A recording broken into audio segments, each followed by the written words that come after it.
Thank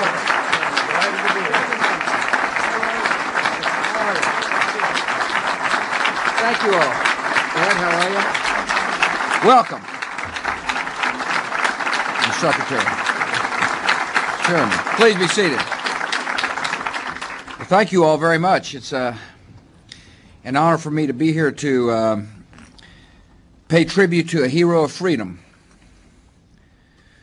Milton Friedman. He has used a brilliant mind to advance a moral vision.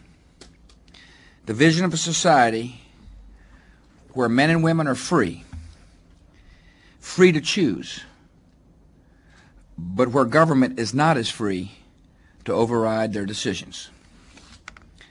That vision has changed America, and it is changing the world. All of us owe a tremendous debt to this man's towering intellect and his devotion to liberty. So it's my honor to welcome you all to the White House. Thank you for coming. I'm looking forward to having lunch. I appreciate Larry Lindsay. I want to thank him for his leadership and his friendship. I, of course, want to welcome Rose Friedman as well. I'm so honored that the Secretary of Defense, Don Rumsfeld, has joined us, as well as the Deputy Secretary of Defense, Paul Wolfowitz. I want to thank the Chairman for being here. Chairman Greenspan is a steady influence on our country, and I appreciate your leadership. I want to welcome Dr. Gary Becker, professor at the University of Chicago, who mentored Milton Friedman, a Nobel Prize winner. And I want to thank Giddy for coming as well. Welcome. And I appreciate Ed Meese being here as well. It's great to see you, General. Milton Friedman has shown us that when government attempts to substitute its own judgments for the judgments of free people, the results are usually disastrous. In contrast to the free market's invisible hand, which improves the lives of people, the government's invisible foot tramples on people's hopes and destroys their dreams. He has never claimed that free markets are perfect. Yet he has demonstrated that even an imperfect market produces better results than arrogant experts and grasping bureaucrats. But Milton Friedman does not object to government controls solely because they are ineffective. His deeper objections flow from a moral framework. He has taught us that a free market system's main justification is its moral strength. Human freedom serves the cause of human dignity. Freedom rewards creativity and work. And you cannot reduce freedom in our economy without reducing freedom in our lives. As Milton Friedman has written, I know of no society that has been marked by a large measure of political freedom and that has not also used something comparable to a free market to organize the bulk of economic activity. This viewpoint was once controversial, as was Milton Friedman himself. When he began his work, the conventional wisdom held that capitalism's days were numbered. Free market systems were thought to be unsuited to modern problems. Today we recognize that free markets are the great engines of economic development. They're the source of wealth and the hope of a world weary of poverty and weary of oppression. We have seen Milton Friedman's ideas at work in Chile, where a group of economists called the Chicago Boys brought inflation under control and laid the groundwork for economic success. We have seen them at work in Russia, where the government recently adopted a 13% flat tax with impressive results.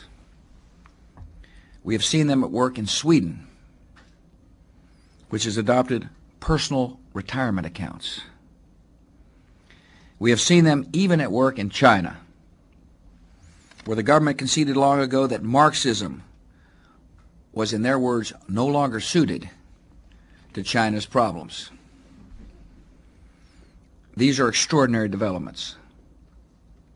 They demonstrate that the rest of the world is finally catching up with Milton Friedman.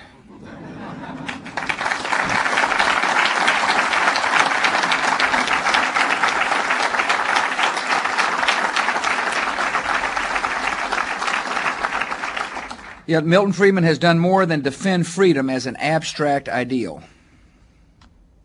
He has creatively applied the power of freedom to the problems of our own country. And in the process, he has become an influential social reformer. Milton has shown us how freedom can enhance our national security. He is the intellectual godfather of our all-volunteer Army. He argued that America could rely on the dedication of soldiers who serve in armed forces of their own free will. And he was right. We have recently seen the quality and idealism and skill of the all-volunteer Army. Those who serve our country by choice are serving it with honor. Milton Friedman has also shown us how freedom can foster educational reform. For many years, he has been a tireless advocate of school choice as a way of empowering parents and improving the performance of our schools. Educational reform advances when parents have the information and the authority to push for reform. And there's no greater authority than a good alternative.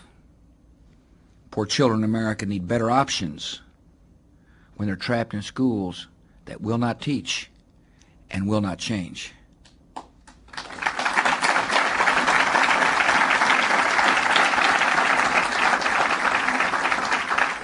In all of these issues and debates, Milton Friedman has argued with consistency and courage and trademark bluntness.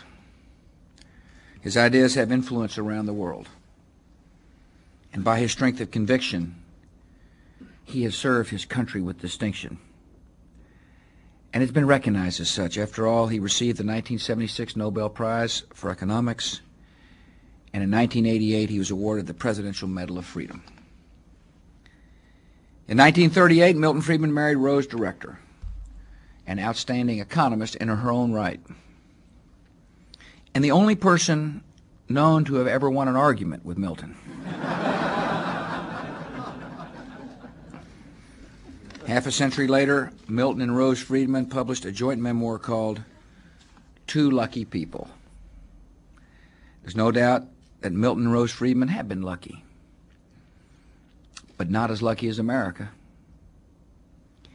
We're lucky that their parents chose to immigrate from Europe. We're lucky they gave them the love and encouragement they needed to be bold and to succeed. We're lucky that Milton Friedman flunked some of his qualifying exams to become an actuary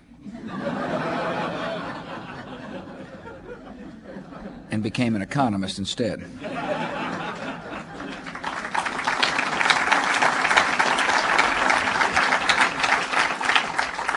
We're thankful for those tough exams, but not nearly as thankful as we are for the lives and talents and intellect of Milton and Rose Friedman. May God bless them both, and welcome. I'm going to say a few remarks. Yes, they got this.